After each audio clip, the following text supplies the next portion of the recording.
Olá, hoje o Espaço Mente Saudável traz um assunto um pouco delicado para algumas pessoas. O medo ou vergonha de procurar ajuda psicológica quando você percebe que há algo errado com você. No final do vídeo teremos uma experiência da própria Marília Ribeiro, explicando o quão importante foi para ela fazer isso, algo que se não tivesse feito a tempo, poderia ter graves consequências para a sua saúde. Então vamos ao vídeo. Perdendo o medo de procurar ajuda psicológica. Você já sentiu que precisa de ajuda, mas hesitou em procurar um psicólogo? Sentiu aquele medo do julgamento, vergonha ou até mesmo o pensamento de que eu deveria dar conta sozinho? Se sim, acredite, não é só você. Muitas pessoas enfrentam essa barreira, e é exatamente sobre isso que vamos falar hoje. Então fica comigo até o final, porque esse vídeo pode mudar sua perspectiva e te ajudar a dar um passo muito importante para a sua saúde mental. O medo que nos paralisa. Buscar ajuda psicológica ainda é um tabu para muita gente. Há quem pense que só quem está à beira do colapso precisa de terapia. Mas deixa eu te contar uma coisa: cuidar da saúde mental não é um luxo, nem um sinal de fraqueza. É um ato de coragem. Assim como vamos ao médico quando sentimos dores no corpo, deveríamos procurar um psicólogo quando sentimos dores na alma. O problema é que muitos de nós fomos ensinados a reprimir nossas emoções, a ser fortes e seguir em frente sem olhar para dentro. O resultado? Acumulamos angústias, ansiedade, traumas, até que chega um momento em que não dá mais para ignorar, quebrando mitos e preconceitos. Um dos maiores medos ao buscar terapia é o julgamento. O que os outros vão pensar? Mas a pergunta que realmente importa é: como eu quero me sentir? A terapia não é para loucos como muitos ainda acreditam. É para qualquer pessoa que deseja se conhecer melhor, lidar com desafios e encontrar caminhos mais saudáveis para viver. Até mesmo psicólogos fazem terapia. Então, se quem entende do assunto busca esse recurso, por que nós deveríamos ter medo? Outro mito muito comum é acreditar que terapia é um processo interminável. Algumas pessoas acham que ao começar, ficarão dependentes do psicólogo. Mas a verdade é que a terapia tem um propósito: dar ferramentas para que você lide melhor com suas emoções e tome decisões mais conscientes. O objetivo é te fortalecer, e não te prender a um ciclo infinito de consultas. O primeiro passo é o mais difícil, mas o mais importante. Se você sente que precisa de ajuda, mas ainda tem medo, eu te convido a refletir. O que é mais difícil? Conviver com esse sofrimento sozinho ou dar o primeiro passo para transformá-lo? Muitas pessoas que superaram essa barreira dizem que se arrependeram de não ter começado antes. A vida não precisa ser uma batalha solitária. Existem profissionais preparados para te ouvir, sem julgamentos, e te ajudar a enxergar novos caminhos. E se o seu receio for financeiro, saiba que existem opções acessíveis. Clínicas escola, atendimento social, serviços gratuitos. Existem alternativas para todos. O importante é não desistir de si mesmo. Se permita dar esse passo. A gente aprende desde cedo a cuidar do corpo, escovar os dentes, tomar banho, se alimentar bem. Mas por que não aprendemos a cuidar da mente com o mesmo cuidado? Nossa saúde mental é tão importante quanto a física. Então, se você sente que precisa de apoio, não tenha medo. Buscar ajuda não é sinal de fraqueza, mas de amor próprio. E agora, eu quero saber de você. Já passou por um momento em que teve medo de buscar terapia? Como superou essa barreira? Deixe aqui nos comentários sua experiência, porque pode ajudar outras pessoas que estão passando por isso. Se esse conteúdo fez sentido para você, já deixa seu like, compartilha com alguém que pode estar precisando ouvir essa mensagem. Claro, se inscreve no canal. Todas as semanas, temos vídeos para te ajudar a entender melhor suas emoções e construir uma mente mais saudável. Ativa o sininho para não perder nada. E agora vamos à experiência da Marília.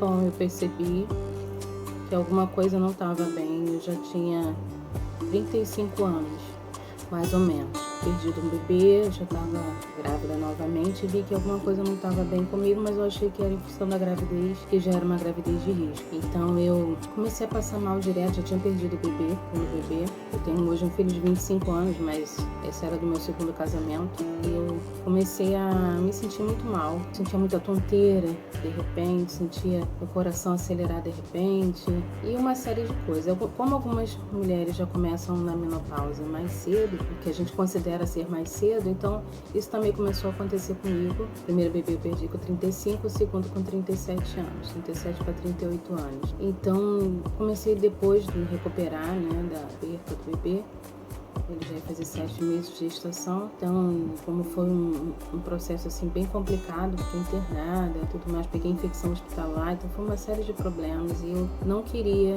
né, associar o que eu estava passando a nada mais que não fosse isso. Então eu comecei a sentir muito sono durante o dia, porém à noite insônia, cansaço mental, físico, dores frequentes de cabeça. Eu já sentia muita dor de cabeça desde a minha infância, porque devido a problemas de vista, né?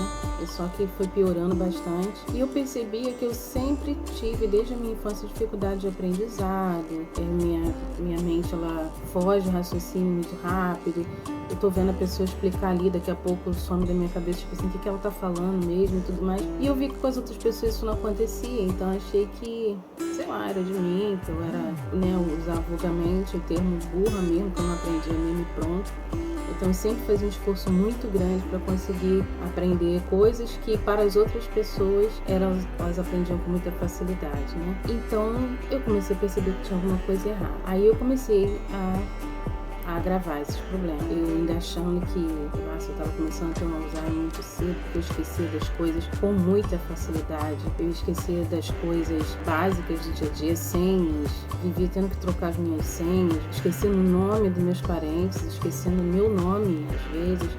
Eu cheguei a ter que sair de trabalho por 3 vezes por causa desse problema. Então alguma coisa não estava bem comigo, mas eu achava assim, será que eu tô ficando louca? Eu via já que a família já começava a me olhar com uma certa resistência, com um certo receio, e não sabia mais o que me dizer. Então, depois de estar nessa dificuldade tão grande por anos, tá? Então, por volta hoje eu tenho 49, por volta dos 42, 43 anos eu comecei a ir em médico. Por os outros médicos sempre passava remédio, pronto, acabou. Mas eu falei, não, dessa vez eu vou no psicólogo, com um certo receio, né? O que você está fazendo aqui? Mas eu fui. E lá ele passou alguns exames para mim. Com o resultado dos exames ele me encaminhou para o psiquiatra. E o psiquiatra passou uns exames mais aprimorados, exames que, né, do cérebro mesmo, para fazer uma leitura do cérebro. Com muita dificuldade eu acabei fazendo, né? Eu ainda era casada. Então, uma ajuda aqui, uma ajuda ali, a gente conseguiu fazer. Viu-se que em algumas partes do meu cérebro ela já havia, como ele quis dizer para eu entender, né, que já havia se apagado. Então, que esses esquecimentos repentinos, esse enjoo, mal-estar, essas tonturas, né, que eu sentia, que isso era um tipo de epilepsia que eu tinha, e provavelmente desde criança, mas como não era uma epilepsia que aparecia, que a pessoa caía, batia a cabeça, né, ou começava a tremer, ou tinha, né, espasmos, nada disso, então não era visto como um problema que precisava de tratamento, precisava de ajuda. Ele falou, até essas ausências que você tem, tudo isso podia ser tratado já há muito tempo. Se você vem antes, talvez você teria feito um tratamento medicamentoso e depois você ficaria boa. Depois disso, a gente começou a procurar, né, quais remédios que iam se adequar para mim. Claro, tive muitos problemas como depressão, sentimentos terríveis a meu próprio respeito e coisas que vocês já devem imaginar. E depois que o psiquiatra